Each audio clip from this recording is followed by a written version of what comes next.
My name's Amos Winter. I'm an associate professor of mechanical engineering at MIT. And I wanted to kick off with a question about, in these type of talks, we always see really inspiring stories of the great technologies you're creating and I think the victories your organizations are achieving. And this is a community that thinks about how do you design things.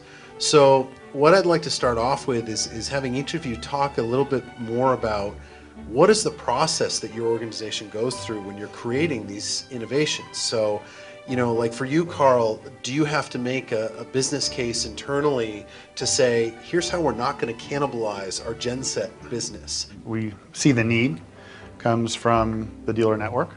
That's how it's first usually identified. Funnels up through the various organizations within Caterpillar. So they're boots on the ground for you. Yeah, they're definitely boots on the ground for us. I'll say for us, it has to fit within it has to be associated somewhere within our core. It must be core adjacent, right? So we know distributed generation because of who we are and the markets we're in. So it has to be adjacent to that, something that works within that realm. And so microgrid is distributed generation. It's complex distributed generation, but that's what it is. Every project is unique, and you need to spend the time to really understand the landscape as well as the problem so that you can come to conclusions. And then the fundamental truth is all your assumptions, planning, modeling, all the things that you can do to try to arrive to appropriateness and target TPPs and all those kind of things go out of the window when you take it to the country and you take it into the field.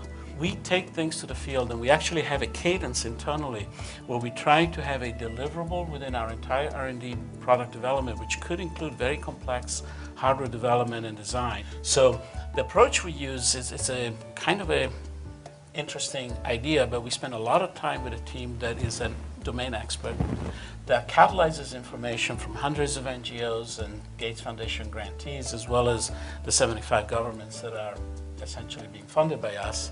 And from that information, we come up with a problem definition. And then we go through a process of brainstorming. And the brainstorming generally involves principal investigators from across the disciplines.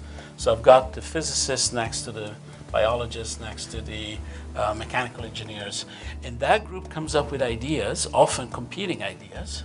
Through that process, my average time from concept to clinical trial on medical devices, for example, is under 18 months, which is almost unheard of.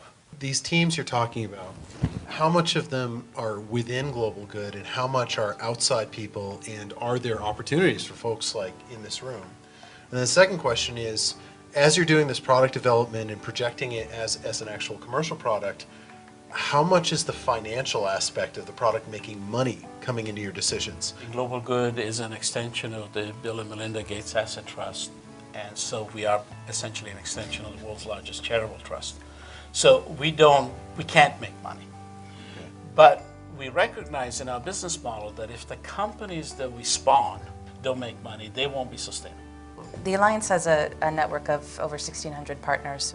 In terms of determining what's appropriate and what is needed for a particular area, just like any other product development process, the principle is to work with the user and not at them or for them, but like actually with them.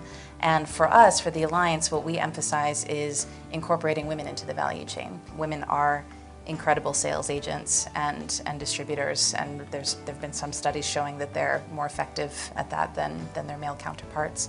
Most African farmers are women, so it's not just in the cookstove business, but across the board. The importance of gender roles and implicit and informal versus formal is also super important.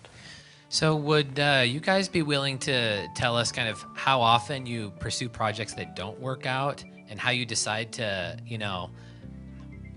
cut it off when it's just not working? My boss will talk to you about, what it means to be a good batter in baseball, and suggest that if you look at it statistically, a batter should be renamed a misser. Okay. Well, I think our business is similar.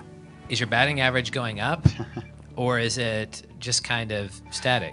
What I would say is our batting average is going up because we are picking problems more carefully.